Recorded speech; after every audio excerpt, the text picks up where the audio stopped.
Perfect. So welcome again, everyone. My name is Alethia O'Hara Stephenson, President and founder of the Dufferin County Canadian Black Association. This organization was established in June of 2020. And the purpose of the organization is to lead, advocate, educate, and empower Black communities in Dufferin County. We are an inclusive organization. Therefore, anyone who wants to participate, to learn, to share, to grow with us, our doors are open. Tonight, I am honored to have some guests. I see we have some international guests all the way from Jamaica, which is pretty exciting. This is a first for us. So great things happening with DCCBA. It is my honor to introduce our guest for tonight, and I'm going to read his bio because his bio is absolutely amazing. He is Dr. Andrew L. Blackwood. He's affectionately known as Coach Drew. He is the Healing Communications Coach. He is a proud father, a devoted husband, and he lives in the Niagara region. Andrew has served in many roles, from psychotherapist to TV expert consultant, and his conviction that we can grow and change through healthy and healing communication has only become stronger over the past 16 years as he has equipped individuals, couples, families, and organizations to address significant challenges with care and competence. Andrew is the CEO and founder of the Healing Communication Center. He offers workshops, courses, and programs incorporating healing elements, which is also featured in his book, The Art of Genuine Apology. If you've seen him on YouTube at Coach Drew Can, or shows like 100 Huntley Street, you will appreciate his ability to engage and bring clarity to the complex challenges of healing relationships. This grace sets him apart as a true facilitator of change. And selfishly, Andrew was highly recommended by our community leader, Deputy Mayor Steve Anderson, who had the privilege of participating with him at a conference many years ago. And of course, if you know or follow his Instagram page, you can see that he's a dynamic speaker, very engaging. So it is my honor to have Andrew as our very first speaker for 2022. So welcome, Coach Drew. Thank you so much, Alethia. I really appreciate it. Really glad to be here. And before we dive into, the impact of healing communication on our mental health, I just want to let you know that in addition to being a loving husband, I'm a father of two very loving, expressive, passionate daughters who want to spend time with me all the time. So I've given them explicit instructions not to interrupt, but as you can imagine, you may get a chance to meet them tonight at some point and witness some wonderful, imperfect parenting. Right? That's just the way our lives are these days, right? It's so amazing that I think this virtual world that we're in now with these real-time, real-life interruptions, it gives us an opportunity to see real live people because, how we see people on social media and, things aren't always what they see, right? And so I have a perfect example. A friend of mine on social media, you would think that he is just, really doing well. He's always has an encouraging word for everyone, when in reality, he's not even here anymore. Suicide took him from us about 2 years ago. So what we see isn't always, what's the real deal, right? Things are not always what they seem. And that's the heart of what we're going to be talking about tonight. How can we be so healthy and so transparent? Because these two things really make a difference in our mental health. After 16 years of serving as a mental health professional, I've met many people, teens and adults alike, who've seriously contemplated and actually attempted to end their lives. And while each of their stories, they're very different, they're unique, there's a similar pattern in their way of speaking, their way of thinking, and the emotions that they experience. Feeling hopeless and powerless, thinking to themselves, what's the point? Things will never change. I can't do this anymore. I want to convey to you that our words are powerful. What we say to ourselves matter. What we say to ourselves about ourselves, it matters. It makes a difference. So I'm honored to be the first speaker of the year today or this evening, but I want to convey to you that more important than my words, as much as I may hope to inspire, encourage, and even equip you, the most influential voice in the entire world is the one in your head. That's the voice that matters the most. What you say to yourself matters. What you say about your place in the world, it matters. Have you ever felt hopeless? Have you ever felt powerless and thought to yourself, what's the point? Things will never change. I can't do this anymore. I imagine we've all felt that way. But when our sense of well-being is so low to a point of hopelessness and defeat, when we actually arrive at the end of our rope and consider harming ourselves, it's a scary place to be. And a lot of people will think, well, that would never be me. That would never be my spouse. That would never be my child. And, you know, those kinds of thoughts used to cross my mind too.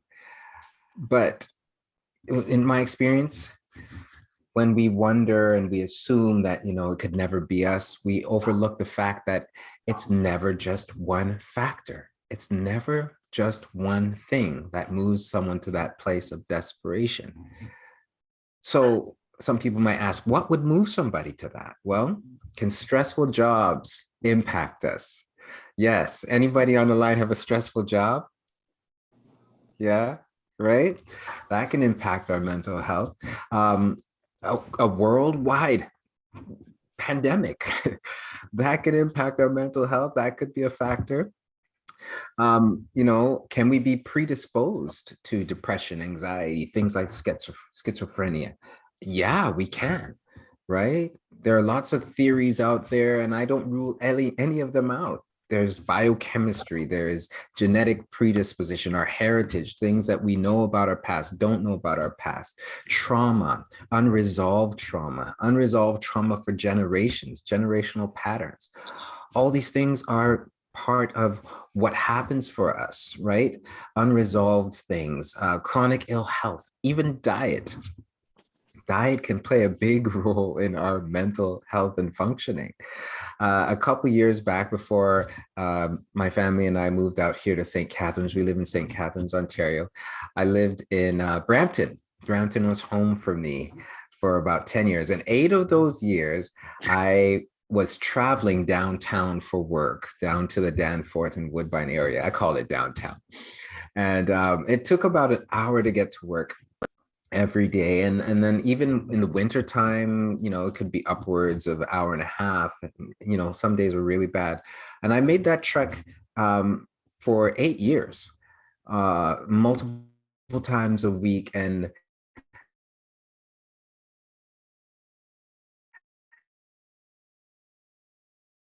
you know, the last, what it was, I was suffering. My mood was just all over the place. I was crying, literally sobbing for nothing. I remember I was in the kitchen one time and I was crying, and my wife comes up to me trying to console me. She's saying, "What's wrong? What's going on?" And I'm like, "Nothing." That's the problem. Like, I didn't expect this to happen to me. I didn't know what was going on. And because I was in the field, I started to, you know, look around and try to get some help. And it wasn't just the mood instability that was difficult for me. It was sleepiness. I would be falling asleep as I'm driving on the way to work, you know, and I'm self-employed, so I got to go to work. Nobody's going to pay the bills for me, right? So I'm telling myself, hey, Andrew, you could do this. You got to do this. You have to do this. That was my dialogue. I did what I needed to do to get through, which most of us do. And it wasn't until I had my daughters in the car and I nodded off, and that was the scariest yet most impactful moment that I can think of, because it really moved me to say, I can't go on like this. So at that point, I was considering consultations and medication for support, and it just didn't make sense to me that I wasn't experiencing this constantly. It would start and it would stop. So I'm a man of faith, and I decided, okay, I'm going to fast again. And I was praying, and I didn't eat for a few days, and I felt better.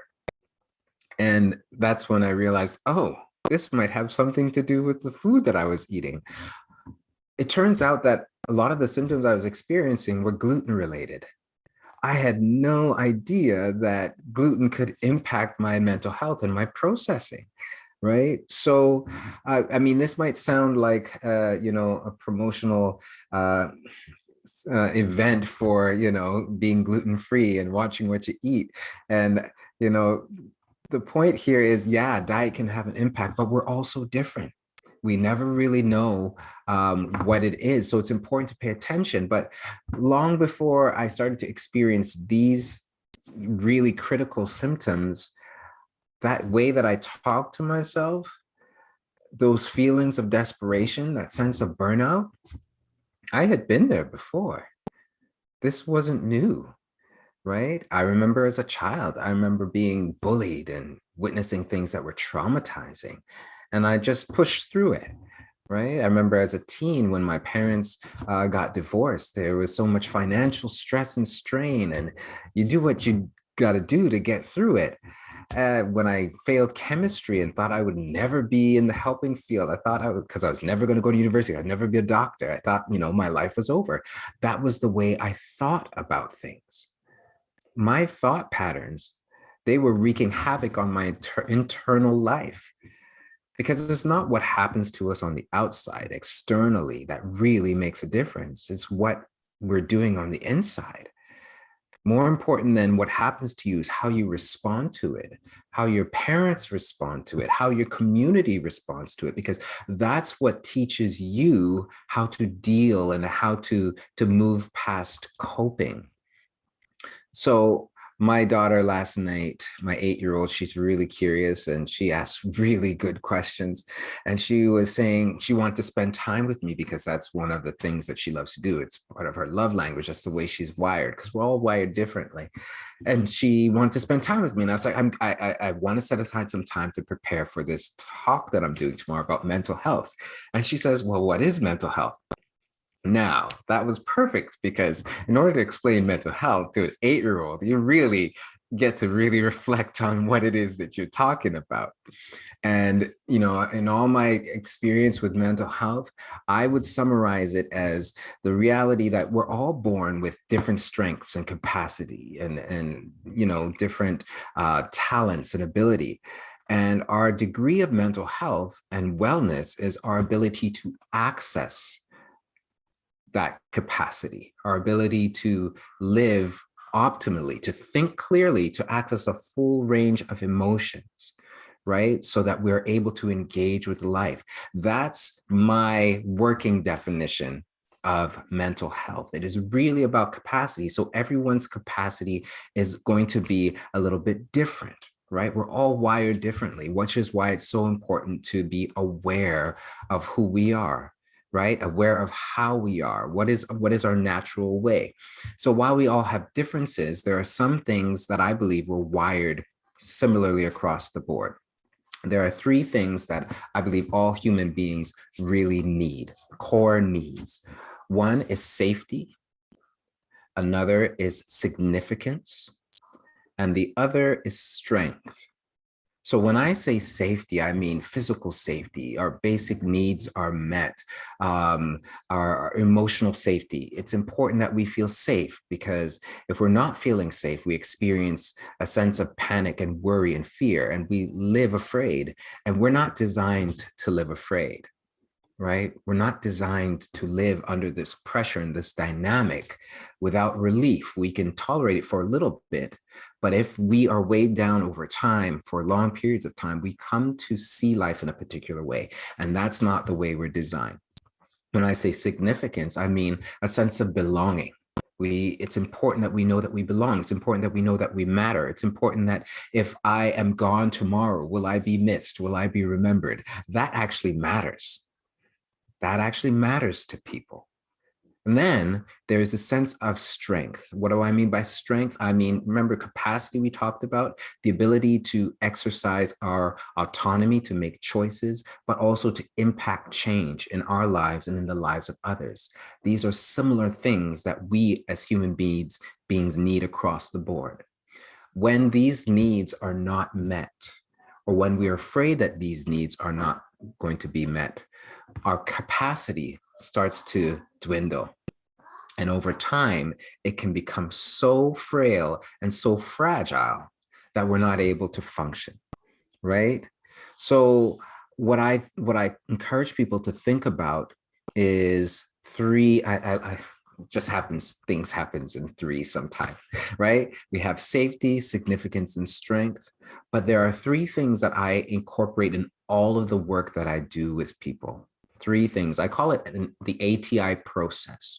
Okay, awareness, tolerance, and intentionality. When it comes to our mental health and our wellness and our degree of wellness, it's important that we are aware of what's happening for us, right? A critical thing that is important for me in the work that I get to do with people is helping people increase their awareness of what's happening for them inside, what's going on internally. Can you process what's happening for you? Are you aware of the difference between a thought and an emotion? Because it's critical, right? Our emotions, they're always valid, but they're not always accurate. Right? You can never tell somebody, well, you shouldn't feel that way. I mean, we tell people that all the time, but how you feel is how you feel. But your emotion is going to be based on your thought. It's going to be based on your perception of the situation. And most people don't know the difference. You can't tell the difference because we often function based on how we feel. But more important than how you feel is what you think, right? Because you can be thinking about a situation in a way that is not healthy, it's not accurate, and your emotions are just going to follow. So it's important for people to be aware of what you're feeling and what you're thinking. And then when you become aware of that, you want to be able to tolerate that, right? And this is where things like really important things like breathing, right? Learning how to bring calm to your body, that's essential to regulate your system through breathing on a regular basis, right? In a particular kind of way, that's going to help you tolerate what you become aware of. And only when you are aware and able to tolerate what's happening for you can you be intentional. You can make choices that are in line with your values, that are healthy, not just for short term, but long term. And this is what's going to help us maintain and optimize our functioning over longer periods of time, right? If you think about the way that we live, and I'll kind of race through the rest because I love to spend time answering some questions. But when I think about mental health in general, because there's so many different categories and experiences that people have, but when you think about it, there's like a continuum of life that I call a continuum of quality of life continuum. And, you know, we can be existing on one end, and then just up from that is coping. And then up from that is actually living. And then beyond that is thriving, right? When we don't have full access to our mental health and our capacity, we are actually just existing. We're struggling just to get through the day. That's what we do. We barely make it. Whereas when we are coping, we're able to deal with situations. We're able to bear them a little bit, and we cope. Some of our coping is healthy, but some of our coping is not healthy, especially in the long term, right? When we're coping, we're not really experiencing change, okay? That's significant. Coping doesn't help us to experience change. Coping is just one step up from existing, where what we want is we want to be living, right? We want to be able to experience change in the way that we think, change in the way that we feel, change in the way that we live.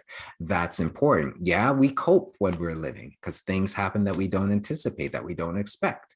We're able to cope with them, but we're also able to exercise change. But when we move to the level of thriving, that's where we maintain a positive attitude. We have this understanding that no matter what happens, I'm going to be able to deal with it. We see the opportunity in the middle of every challenge, and we could say, okay, yeah, this is going to work for me. right? I have a way to make this work. We're able to impact change and we grow. And when we're thriving and where we're living, then we are really experiencing great capacity with what we've been given, right? So it's really possible to not be aware of what's happening in your mind, what's happening in your body. For the most part, most people don't understand that, right?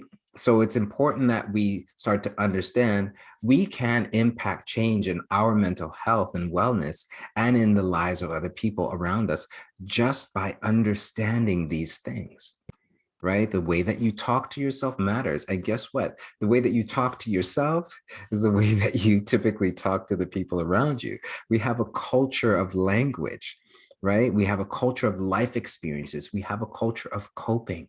So it's important to be aware of that culture and then be intentional.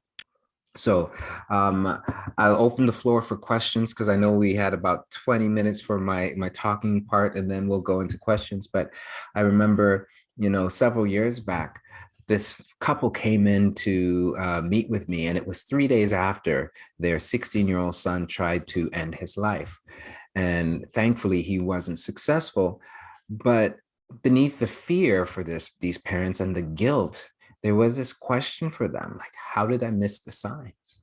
How did I miss this?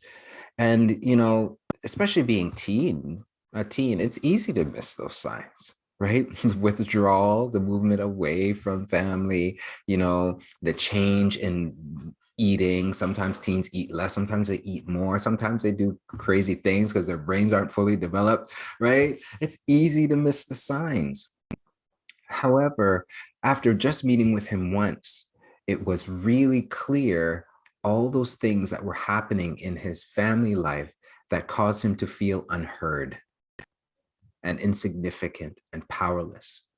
This was not the intention of his family. This was not the intention of his parents. We worked and walked through the art of a genuine apology, and woven into the art of a genuine apology is actually listening. Listening in a way that helps you to hear the heart and the hurt of the other person. And when they heard what was happening for him, they were able to say, oh, okay, this is how you experienced that. It had nothing to do with their intention. It had everything to do with their awareness, because that's where it starts. So they were able to address these things. And then they noticed, oh, we all noticed that he wasn't just feeling this sense of powerlessness at home. He was feeling it with his peers as well. He had adopted this idea based on the language from his parents. You can't, you have to do this, right? They were using language that caused him to believe and to communicate to himself that he didn't have a choice. He didn't have power. I call that negative motivation language, okay?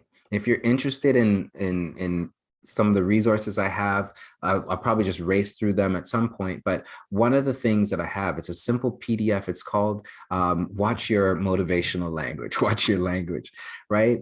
There is negative motivation language that we use, ways that we talk to ourselves. I need to, I have to, I should, if I don't. And it's really based on a sense of not having a choice. Whereas if you switch over to positive motivational language, I can, I will, I want to, I get to, it's important for me.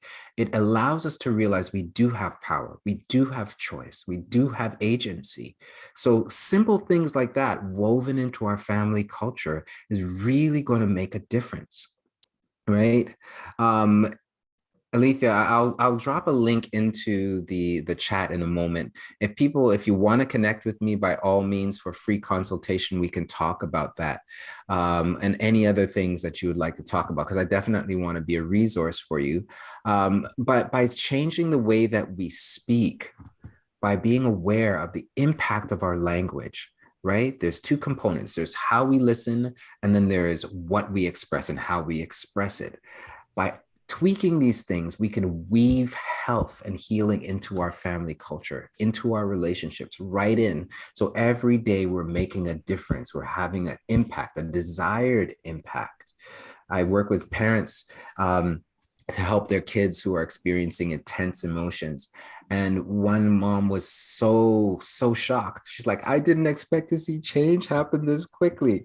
She had been having some difficulty with her teen boys. And in just a matter of moments, some tweaking a few things, she was having 90-minute conversations with her teens that she had never had before. Right. So I know life can be scary sometimes. Life can be really scary, and we don't always have the answers. But I want to suggest to people that we are much more capable than we know. And, you know, the people who love us and are the closest to us, it's important that we inform ourselves and we attend things like these, but we get the help that we need so that we can be of help to the people we care about. So at this point, I definitely want to open the floor for questions. I just threw a link in there. If you have questions that we don't get to and you want to use a 30-minute consultation that's free, you're welcome to use me as a resource. You can just click on that and schedule a time. All right. Thank you. You know, I'm going to jump off with the first question, and I'm pretty sure the audience has a ton of questions that they want to ask as well. But I think this question will lead into others. Rather than looking for signs, I think it's probably, and this is where your expertise will come in, is it better to have that constructive communication to be able to uncover things that is happening? Because if you're looking for signs, you may miss the signs along the way, right? So what are some of the things or conversations that we can have, whether it's our partners or our children, to uncover what is truly happening in their lives at any given moment? Yeah, it's a good question. And I wouldn't say it's either or. I think it's both and. We do want to be paying attention. We do want to be, I call it listening with our eyes. We want to be paying attention. We want to notice differences, but we don't want to assume or come to any conclusions about what we see. This is the beauty of healthy and healing communication. We get to ask, it looks like this is happening. Am I seeing that right? There's no judgment here, right? There's no accusation, right? Right, when we learn to ask questions and seek clarification, it really helps to bring things to the surface. But all of this is dependent upon an environment of safety, right? People will not share with us when they don't feel safe, which is the reason why I encourage people to learn how to address emotional injury. Like, we want to be really good at that, because it's not about whether or not we will hurt the people that we love. It's a matter of when and how many times and how well do we address it, because nobody's perfect. It's not about whether or not you're going to hurt somebody intentionally. It just happens. So when we're able to repair those emotional injuries, right? If somebody raises something with you, right? We want to be able to say, okay, you know what? You know, regardless of your intention, you can acknowledge, oh, I see how this impacted you in that way. Right? How can I address that? I mean, that's not going through the 4 steps of a genuine apology, but that just really speaks to the spirit of saying, okay, you matter to me. Your experience is not necessarily my experience. And I want you to feel safe. I want to help you to deal with these things and address these things, so that when you do have conversations, everyday conversations, you have access to what's really happening for people. So a simple things that we were talking about earlier that I mentioned is knowing the difference between an emotion and a thought. That really changes the way that you talk to yourself or you talk to other people, because a lot of the times we mix the two together, we blend the two together, and it doesn't help. But when we are actually able to say, you know, I wonder, are you feeling a particular emotion? It helps people to ground themselves and start to be familiar. And each time we label an emotion, we learn to tolerate that emotion a little bit better and a little bit more. And it becomes okay to talk about that as part of our family culture. This over time makes a big difference, because we can say, okay, you're feeling sad. What's going on? What's going through your mind? What are you thinking about? Right? We're able to tease apart. Oh, I'm feeling sad because I'm thinking about this.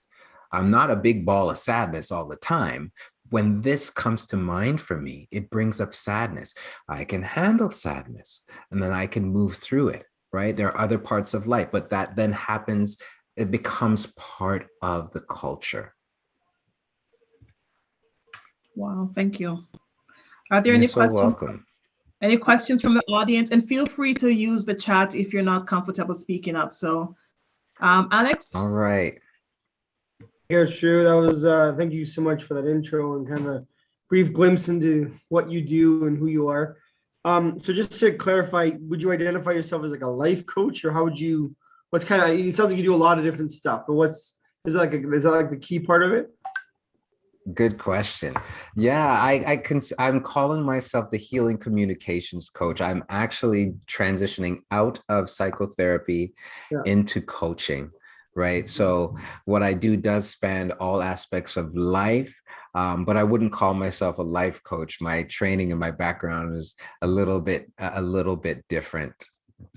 And so then, like, I guess related to that, I work in human resources, and I've been doing it for almost 10 years, I guess. And I've noticed just in the last year and a half, bit over basically since March 2020, a real shift in the kind of calls that I'm getting, the conflicts, the stresses, the way that people are kind of feeling and behaving.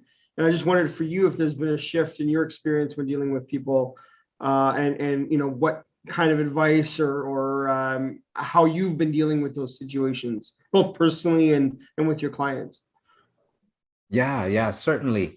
I would say the people that I've been working with prior to the pandemic, they're, depending on their stages of life and what's happening for them, there may be an intensified kind of experience, like a lot of the teens I'm working with, just the transitions and the change, but also the grief. There's a lot of grief and loss happening, as a result of what's happening. They're now limited in their experiences that they anticipated. They're not able to have that. So there's a lot of grief. There's a lot of grief for a lot of people, and most people don't recognize it as loss, right? They see it as stress, and stress feels a lot like anxiety, but a lot of people can't tell the difference, right? So there's a lot of stress, but there's a lot of anxiety, and there's a lot of grief. And grief often shows itself as anger. So a lot of people are angry, but beneath that, there's a loss of control. There's a loss of, right, a sense of agency. So there's a lot that's happening. So I'm seeing a lot of that with people. Now, this is my wheelhouse. So how I've been working hasn't changed. It's just moving people to a deeper level of awareness. Once again, no matter what you go through, those three things are going to be incredibly valuable: awareness, tolerance, and intentionality. Because if people don't understand why they're so troubled, they're not going to be able to make an informed choice about what it is that they want to do, right? So if they find themselves in a situation and they believe to themselves, I have no choice, I have no power, they're going to feel stuck. They're going to feel powerless. But this is probably not the first time they've had that way of thinking, right? So when they realize, oh, this is how I'm talking to myself, right? I encourage journaling a whole lot, because it really makes your own thoughts, your internal thought life, when you put that on paper, you can't help but see it. Like, oh, that's what I'm saying to myself, right? And that's where a lot of people find a lot of turnaround there. Thank you. Yeah, you're welcome, Alex. Good question. I see a couple hands, and I also see a question in the chat.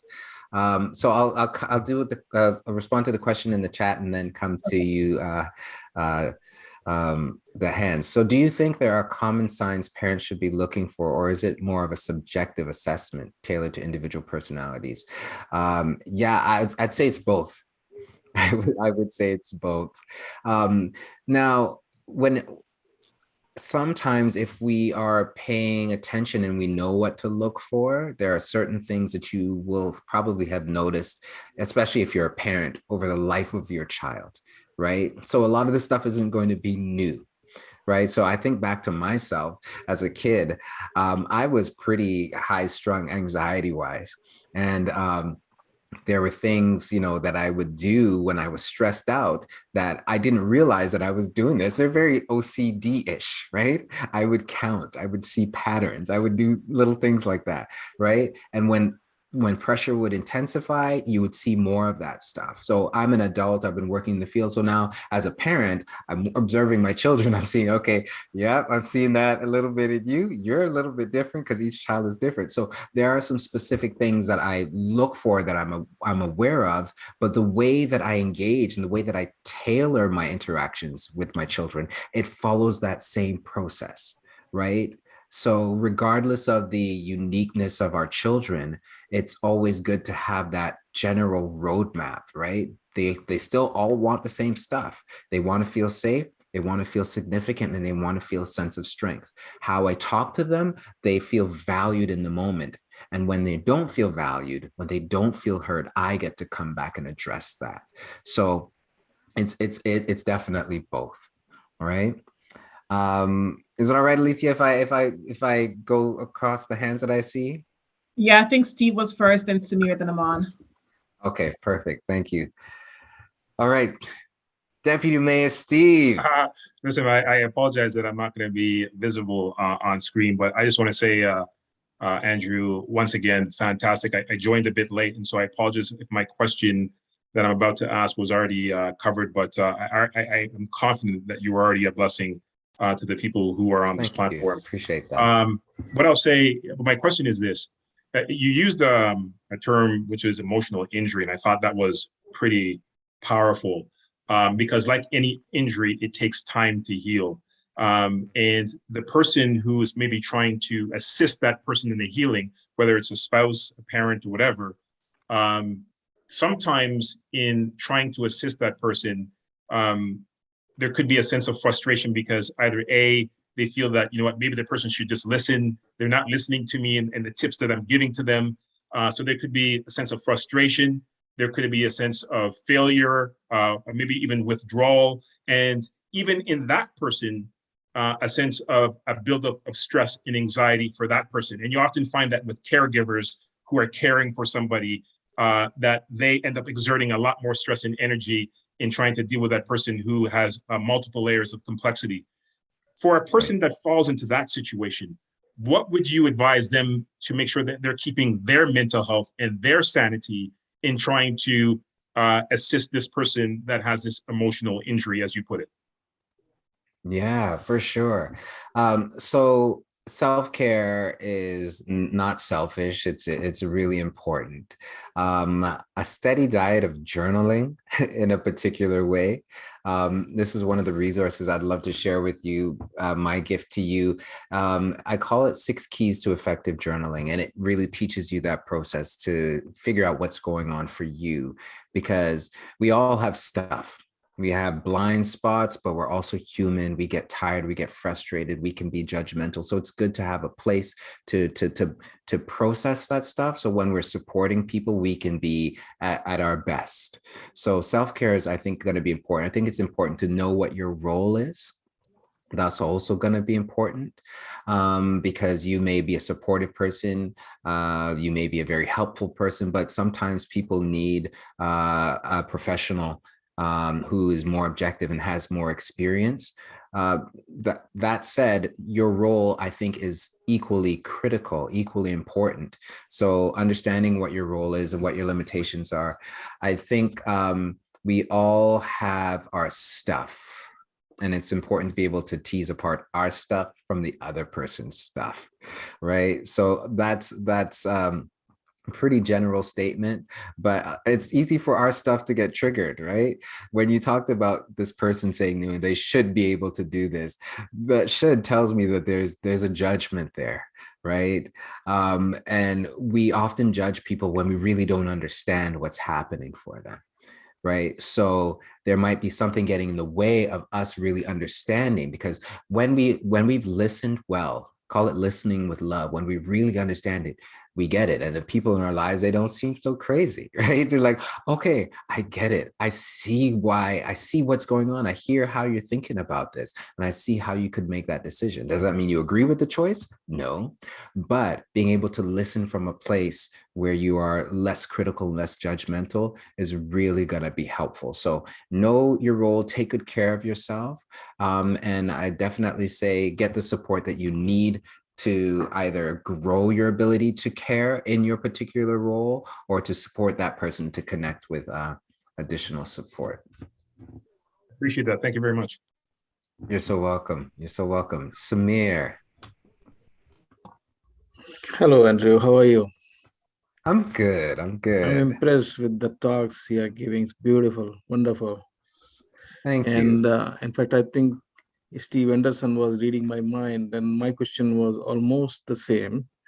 What Steve asked you, but what I was saying, when you do the counseling, or rather, I would say coaching, whatever you call it, it has to be both ways, right? It's not only the kids, they are stressed out, but as a parent also you are stressed out.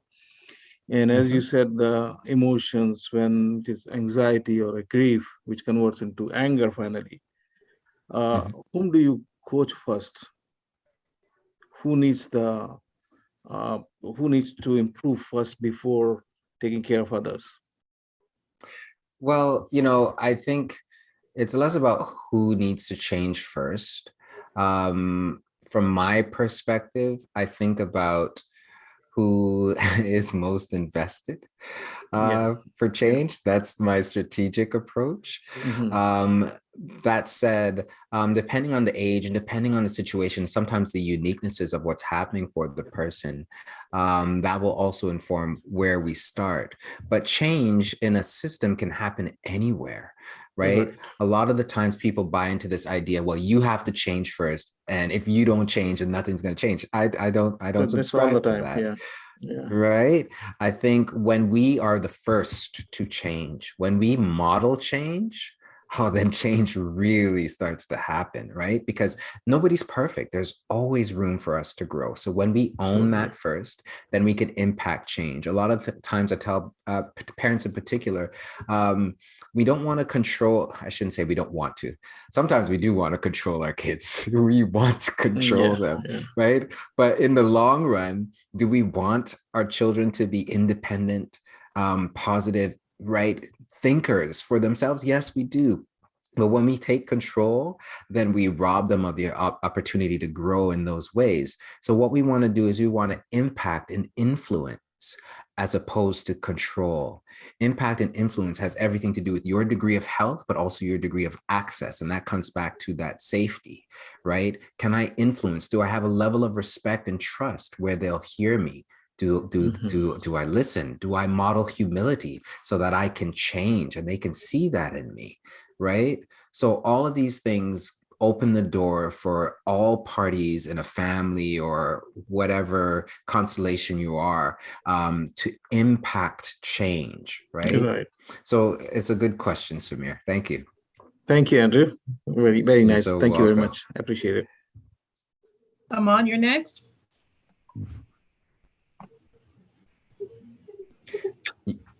I can't hear you, Aman. You're muted. Sorry about that. No worries. Thank you. No worries. Thank you so much, Andrew. Very powerful.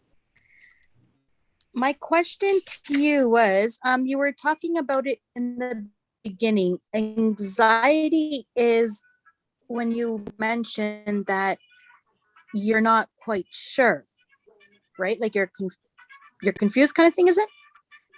How would you kind of, go ahead. No, how would you kind of deal with somebody that has anxiety? Or like what tips or techniques would you look for in a person, or how would one be able to help with anxiety? Okay, good question. And I appreciate you bringing some clarity to what I have said. So there's a difference between uncertainty and anxiety, right? We can be uncertain about things and not necessarily feel anxious about it. So a simplified definition of an experience of anxiety, a very simple one is if you look into the future and see something negative, right, about your life, unpleasant, you're going to feel anxious. No matter, no matter what it is, right? Okay. Whether it's short term, long term, you're going to feel anxious. So there are opportunities to bring about a change in people's experience of anxiety when they understand that. What are you thinking about, right? That's causing you to feel anxious, right? But then beneath what they are thinking is the pattern of thought, because excuse me, we actually think in thought patterns. And a lot of us, myself included, when we feel stressed, a particular way of thinking becomes more dominant. So for me, all or nothing thinking is big for me, right? When I failed chemistry, I imagined my life was going nowhere. I was under a bridge, right? Homeless. Nobody loved me. Nobody cared about me because I didn't keep my word. It was really, really intense. It didn't cross my mind, Andrew, you can take the course again, right? Andrew, there was no alternative because that all or nothing thinker was kicked into high gear. So that's a pattern of thought because it wasn't just about school. It was about church. It was about heaven. It was about hell. That was the way that I thought. So once again, understanding the patterns of thought, I call them the big five. Okay, it's important to conquer the big five. So there are ways that we can work with that for ourselves and see and hear that kind of thought pattern in our language because it's always there, right? There are signs. So when you know what to listen for, it makes a difference. That said, I like continuums and spectrums. So there is a spectrum of anxiety, let's say, because people feel things differently and it shows itself differently for people. So one person's level of anxiety might be a 1 in a particular situation, where somebody else's level of anxiety might be a 10 in that same situation, right? So there are some important general things that are helpful to know when somebody's feeling anxious about how to support, how to understand, how to engage. But then it's also important to understand the uniquenesses of that person. So for some people, yeah, a diagnosis might be important. For some people, medication might be important. For some people, exercise might be important. So it's important to, again, have the general pieces, but also be intentional about the unique aspects for each person. Perfect. Thank you so much, Andrew. You're so welcome. And Amon, if you want to follow up for more details about that, by all means, you're welcome to do that. Okay? Okay, great. Thank you. You're welcome. I think we have one question in the chat, Andrew, and then we'll go to Alethia. The question is, what cues should we look for in ourselves to recognize when the mental health is in trouble?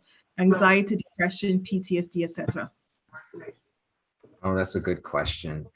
One of the things, going back to the talk earlier, just looking at the spectrum, where do you find yourself? Do you find yourself coping or are you living, right? I think a longer term approach is going to be helpful for us. We don't want to wait till moments of crisis to say that, okay, now is when I want to jump in and change, right? We want to adopt this idea of living optimally all the time, right? That's the way that we want to live. So I would definitely say that. And then in the same breath, when we realize, okay, we're not functioning the way that we want to be. Am I sleeping? Am I overeating, undereating? Am I stressed out? Am I yelling at the kids all the time? Right? There are these telltale signs, right? Are sometimes, and it manifests in our bodies. Our bodies are talking to us, right? Sometimes it can manifest in like headaches, right? Or indigestion. It's important to listen for these things and to understand how our body responds, what our body's trying to tell us, right? When we learn to listen, okay, there's something going on here. So the clues can be very different from one person to the next. But I think when you start to say, okay, how am I functioning? Am I able to do the things that I really want to do and that are important to me? And those are some cues for you to be able to say, okay, something isn't, and it may have been for years, right? I haven't been able to experience joy and happiness. Well, what's that about, right? So to really start to ask questions, those, finding where we are on that spectrum. Am I just coping? Is there something that I am avoiding? Or is there something that I am just, just coping with, sweeping under the rug for another day, right? Those are things that we want to be aware of, okay? Perfect, thank you. Alethia? That's me. How are you? I'm good. Hi, Coach. It's good to see you. Good to see you too. Awesome topic on tonight. I kind of have two questions, but Samir kind of just tapped into it a little bit. One of the questions I have for you is, how do I become an agent of change in myself in order to impact others' lives? And my other question after that is, you said, watch our motivational language. Can you just elaborate a little bit on that one? Yeah, certainly. I'll answer two in one, okay? So journaling is really important, right? Journaling is really, really important. And we get to listen to the people around us, what they're saying to us about us, right? And to listen with an open mind and an open heart. So those two things are really important. And notice how I said journaling is important. I didn't say you have to journal. I didn't say you need to journal. It's the only way you're going to make a difference in somebody's life and in your life, right? Positive motivation language really harnesses the opportunity, right? As opposed to telling you what you have to do, right? You don't have to journal.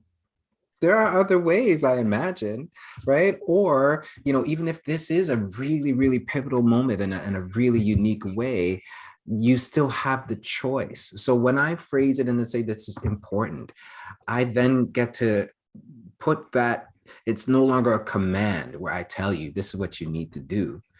It is a question that I get to ask. We shift from commands to questions that harness motivation, right?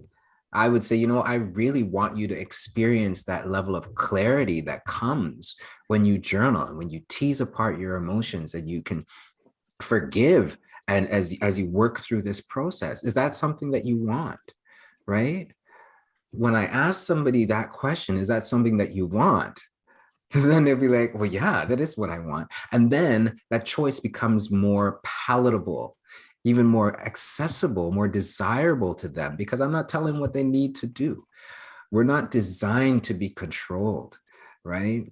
So the more we give people choice and we highlight that, not give people choice, more we highlight that they do have choice, it makes a difference. So when I talk to myself, again, because how I talk to myself, it impacts how I talk to other people, especially my children. When I think to myself, oh, you know what, I have to work out. I really should work out in the morning, right? I don't know about you, but that kind of motivation does not last long term. In fact, it kind of works against me, right? Because I'm like, oh, I really don't want to, right? Whereas if I say to myself, you know what, there's a good window in the morning, first thing before the kids are up. Like you can get 20 minutes of quality exercise in there. You can just throw on some music that you love and dance and work up a sweat and call it a day, and you're good, right? When I talk to myself that way, I'm like, oh yeah, I can do that. So it creates a shift when we use that motivational language, and it really harnesses the true desire that we have, right? So again, I would say journaling in the way that I journal is really, really good. I would love to, share more about that, but I can share that resource with you. But then also learning that positive motivation language and shifting, especially when we talk to others, from commands to really harnessing motivation with really important questions.